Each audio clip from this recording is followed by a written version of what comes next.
Hello and welcome back to my channel. Today I want to talk about why nothing was ever going to improve in the narcissistic relationship, and why specifically the worst was yet to come. It really was. So a lot of us get into this relationship with a narcissist and we're bamboozled and we're thrown for a loop and we don't really know what that person is. We have a version of a person presented to us that is a complete and utter facade. A person who's masquerading as an angel of light, the way Satan does, as I've talked about numerous times on this channel already. So when you get into that relationship, you're sold a false bill of goods, and you don't know who that person is. But what you do see is that elegant, beautiful mask. And maybe they were physically beautiful, maybe they weren't, but they were probably really charming in their own way. Maybe they have a certain allure that you can't explain, but later on when you do understand it, you get to the point where you say, well, that allure was supernatural. It wasn't normal. Maybe I wouldn't even have been attracted to that person normally, but there was just something about them that drew me in. Well, that's because they're not relying on purely human power. They have demonic forces, Satan in their lives, however you want to put it, and that grants them a certain amount of allure. So I don't know if you've ever seen the movie The Devil's Advocate. If you haven't seen it, you should go watch it. It's very interesting. I'm not advocating some of the disgusting things in the movie, but it's a very interesting take on how Satan operates in this world. And, well, the narcissist, I won't spoil the movie for you because, really, go watch it. Al Pacino's character, he functions just like the purest, truest narcissist. Of course, he's supposed to be basically the devil incarnate. So they present this mask to you, and they're really good at it, and they're really alluring with what they do. Point of it is, you later understand that all of that was a facade, a smokescreen. And what you end up getting after they know they have you, maybe you said I love you, maybe you got engaged, you moved in with them, you did something that let them understand, I got this one. I've got this one wrapped around my finger. And once they realize that in their process, which they all do, they all play out of the same playbook, it's my last video, once they know they have you, that's when the abuse begins. You enter what's called the devaluation stage, which is that place where they're just going to abuse you to oblivion. And what are you going to get? You're going to get gaslighting, where they don't remember anything you're talking about. They put words in your mouth. They give you word salad. They'll say things that, I kid you not, you couldn't try to make up. You couldn't try to do the kind of word salad that they do. Maybe you caught them looking at somebody at a diner and giving them the little smirky eyes. And you said, what was that? And what you get was, well, the waitress was acting strange, and well, you were looking at other women all night long last night, and I was just looking at my menu. What are you talking about? You got to text me whenever something happens like that. And you're just frazzled, and you think to yourself, what on earth just happened? And somehow, some way, the conversation then gets shifted to how it's your fault that they were triangulating you and flirting with another person at the diner you were at. And it somehow becomes your fault because you were supposedly doing something the night before that you weren't even doing. Gaslighting. They make you crazy with the constant, and again, I talk about this frequently, they'll hide things from you. They'll hide articles of clothing. They'll hide maybe a jacket. They'll hide your keys. They'll hide a wallet. They'll hide an instruction manual maybe you've been looking for. And then voila, you'll find it somewhere you've already looked 10 times. It's true. So you're going to get gaslighting. You're going to get projection. Everything they say about themselves about you is going to be true of themselves. So you're going to get that you're unreliable. You're a bad partner.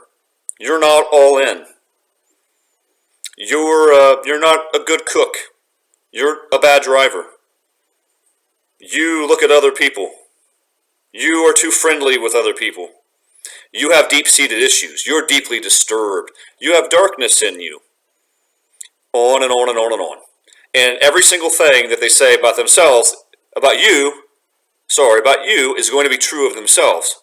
So it's funny because once you understand the nature of the narcissist and that all they do is project their inner insecurities and problems onto you, you will then understand that they're super easy to figure out once you get the knowledge, the understanding.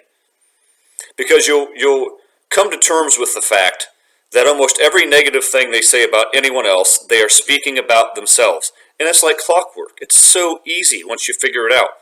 Wait, I'm unreliable. I'm a bad partner. It's true of them. I'm always looking at other people. Not hardly.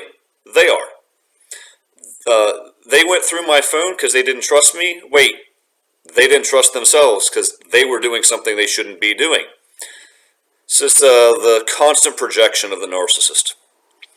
Blame shifting. I talked about that a minute ago. You catch them staring at somebody else or making flirty eyes. Well, they're going to basically say, not only was I not doing that, you were indeed doing that the day before. Blame shifting. And you end up defending yourself for something they did. And usually you end up apologizing to them for something they actually did to you. So they have all these practices, all these things they do. The silent treatment, where maybe you didn't get back to their text message fast enough. They can ignore yours for 3-4 hours out of principle to be in control, because the narcissist always has to be in control. If you take more than about 30 seconds to get back to them, they're upset. So they might not talk to you for a couple days, or at least the rest of the day or the rest of the evening. If they say something really horribly mean to you and you call them out on it, guess what's going to happen? Bingo, they're not going to talk to you because of what they did to you. See how this works? And I'm going to continue to say this like my last video, but I'm always going to bring this up. They all play out of the same playbook. They all do the same things. From the love bombing to the devaluation to the discard where they get rid of you or you get rid of them to coming back later on and hoovering you and repeat. It's a treadmill. It's a circle that never stops. They all do the same things. It's spiritual in nature because they're all controlled by the same spiritual forces. There's no other way to explain how they all do the same things. So these are all the things you got during the relationship. This is all the bad behavior. Maybe you were at a store and they were having trouble getting their ID out of a wallet that's brand new. You know how rigid they are, sometimes new wallets. So maybe you politely took the narcissist's wallet and you started trying to get their ID out to help them. Well, the narcissist didn't like that because it looked like they weren't in control for a split second. So they're going to snatch that back out of your hand and they're going to frown at you and they're going to berate you in front of the clerk and then they're going to march out of the building because you wronged them so badly. This is the stuff that they do. And this is a constant cycle. And then, of course, they're going to give you little breadcrumbs of affection, little breadcrumbs of hope, because you're probably thinking, why does anyone stay and put up with this? A, you can't wrap your mind around it. B, you're stuck in the trauma bond that you didn't even think existed, a state that you didn't know existed, where you're pining for the narcissist because they abuse you so badly, but then you have to go back to them so they can soothe you. It's this weird, crazy push-pull cycle that they do to you. So that's why you're in this. And you just can't wrap your mind around the fact that someone could act the way that they do. Who behaves like this? Especially someone who claims they loved me and was so wonderful to me for months. It's very strange. These are the behaviors of the narcissist. And that's why you put up with the bad behavior for a time till you finally wise up, or you maybe stay in the fog for a long time, or they get rid of you, or whatever the case is. These are the bad behaviors of the narcissist. And the point of all this is to say, everything you experienced throughout the course of the relationship, not only did it get worse as time went on, it was always going to get worse. You see, a lot of us who finally break out of the narcissistic spell, and it is a spell, but people, I guess more in psychological terms, call it the trauma bond. But it's that spell that they have you under, and the demons in control of them have you under because you've forged yourself with this person and you've allowed them to enter your life in a variety of ways. So you're under this spell. And when you finally get out of it, you can pine for quite a long time for the narcissist. And you'll have these little glimmers and times. Don't say you haven't had it. If you've been in a relationship with them, you know what I'm talking about. Where you think to yourself, maybe the narcissist is now behaving better. Maybe they're behaving differently. Maybe they're happy with the new supply and they're treating this person really well.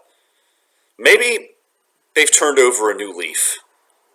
I wonder if, now they realize what they lost in me, and if they came back and they truly apologized and understood the error of their ways, which they can't do, but maybe it'll be different. It'll work out. Wrong. So dead wrong it's not even funny. A, they're not happy. They never will be happy because they can't be happy in themselves. B, they're not in love with the new person. They're never in love with anyone but themselves. C, they don't care about anybody on the planet except for themselves, not even their children. But D, and I could go on, the whole gambit of the alphabet and back and forth about 50 times. But D, the truth of the matter is, none of their behavior is going to change. Not now, not ever. They've been honing their craft and their skills over the course of their lives, doing this to every person they come in contact with, because they're a what? They're an evil vortex that goes through life sucking everything in and destroying everything in their path. That's all they know how to do. And in fact, the narcissist requires chaos. It's all they want to do. You give them two options in life. Smooth sailing, a wonderful, loving, kind partner who accommodates everything for you, who prioritizes you, who is faithful to you, and your life can be very calm and peaceful. You can you can burden, what am I trying to say? You can carry the load, we'll just say, because I'm drawing a blank on it. You can bind yourselves together, and you can fight the battles of this world on a united front. Or you can have a situation where you endlessly go through a loop of people your whole life, and it's abuse that you give and you get from bad people, and you do this cycle that goes over and over and over, and your life will be chaos, and your life can be drama-filled, and you can basically be an anxiety-ridden mess the entire life, your entire life. Or those are the two options. They will pick this. They will pick the life of chaos. They require it. Once they become reprobates, there's nothing else they can do but follow that path. That's the path they elected for their lives. And they had many opportunities to go a different route. And you probably did. I know I presented them with an amazing opportunity to turn over a new leaf and go a different route. They don't want it. They don't want it now. They didn't want it yesterday, and they don't want it tomorrow. And even if they did somehow want it, they can't do it. See, every time that you pine for the narcissist, or you think to yourself, maybe it would have improved if I just stuck it out. Or maybe if I took them back and we tried this again. Maybe they're better to the person they're with now, or maybe they'd be better to me if we tried all of this all over again. The answer is no. It's not true. The worst was yet to come with the narcissist. Not only did you experience all of those bad behaviors of gaslighting and triangulation and criticism and silent treatment and blame shifting, on and on and on. If you let them back into your lives, you will get that stuff to the nth degree. If you had stayed with them and tried to make it work and gave even more of yourself to that person, you would have gotten more and worse abuse. These relationships do not ever, and I mean ever, get better. They get worse and worse with time. And the narcissist gets worse and worse with time. So don't be disillusioned and think to yourself that maybe if I'd stuck it out, maybe if I'd done X, Y, or Z differently, maybe if I'd stood the test of time with that person, gone to more counseling, gone to therapy, gave myself to a fault even more than I did, or let them back into my life, that would have been different. No, it wouldn't have. More abuse is all that's waiting on you. These people don't know how to be kind. They don't know how to be consistent. In fact, they don't want to be, like I've said. So anytime that you struggle to think that maybe better days were ahead, better days were ahead if I'd stuck it out, or better days were ahead if I took them back, or maybe it's been years and this person is hoovering you, as they so famously do, because they don't have a relationship, and maybe they don't have backups for the backups for the backups at that time, or maybe they did actually in some way realize that you really were the best thing that they're ever going to have, because you probably were. Even if that stuff happens, don't be disillusioned and think that it's going to improve. It cannot improve. It can only get worse. The worst was yet to come with the narcissist. Have to understand that. And that's the nature of evil. Is Satan going to change? No. No. He knows that his end is Gehenna, the lake of fire, the depths of hell. He knows that's his end. He knows it. Even the demons, one time famously, Jesus encountered a group of demons, and they said, "Have you come to destroy us before the appointed time?" They were scared to death, and they knew there was an appointed time when they were going to be punished. Does that change their behavior? No. The same is true about the true reprobate narcissists. They're not going to change ever. Their behavior is not going to improve. The only thing they're going to do is get better and better at sculpting and honing their mask and honing their skills of manipulation. And if you give them another chance ever, tomorrow, next year, 10 years from now, they will come back and they will bludgeon you with all their newly acquired skills and their refined skills. Guys, the worst was yet to come with the narcissist. If you'd have stuck around, you'd have seen horrors that you never imagined, that you never got to see. It gets worse and worse and worse, and you would have found yourself in worse situations. But your health would probably get worse. Maybe you would have lost your home. Maybe you'd have lost your finances. Maybe you'd have lost all the relationships that mattered to you. Maybe you'd have lost your own salvation. Given enough time, these are the things the narcissist takes from you, which is everything, and the most important of all things. So don't ever forget that the worst was yet to come with the narcissist. Never let them back into your lives. Avoid such people like the plague. That's why Scripture commands us. Avoid such people. There's no other way. They're not going to change, and all they're going to do is take you down with them. So if you want to pray for them, I understand. We're told to pray for our enemies. Do it from afar. Don't have contact with them. Don't believe you're going to be the secret recipe that fixes the narcissist. If Jesus can't change the narcissist, you're not going to either. So guys, I hope this message resonates. The worst was yet to come with the narcissist. It really was. So until next time, it's going to be for maybe a few days till I have another video. Hope you guys are enjoying it. Please subscribe to this channel if you want to. I don't like to talk about that a lot. I'm not going to hound people. You either will or you won't, and it's fine either way. If you find it interesting, then I hope you keep track and make comments. But either way, this is the truth of what they do, and I'll present it every chance that I get. So until next video, thanks for watching, and God bless.